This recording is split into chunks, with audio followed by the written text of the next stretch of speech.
সমস্যার কী করবে? আমাদের লাইফ আর নতুন করে কিছু সমস্যা হওয়ার কি আছে? আমরা তো সবই হারিয়েছি জীবনে ছোটো থেকে কম দুঃখ পাইনি, আমরা জীবনে সব হারিয়েছি, সব তো আমাদের আর কী এলো আর কি গেল কোনো ফারাক পড়লো না। যখন যেটা অন্যায় সেটা অন্যায় নিশ্চয়ই বলবো। বাংলা যুব সমাজকে কি বার্তা দেবে?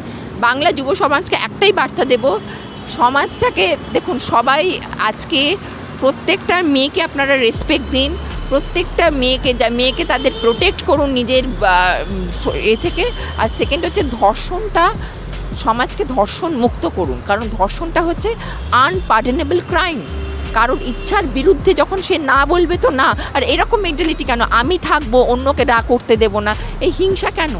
মানুষের মধ্যে এত হিংসা কেন?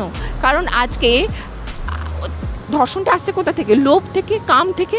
প্রথমে কাম আসে, তারপর তাকে ভোগ করার বাসনা, সেখান থেকে। আর আপনারা কেন এই জিনিসটা আর তারপর শুধু তাই না, তাতে মেরেও ফেলছে। মানে এটা কতটা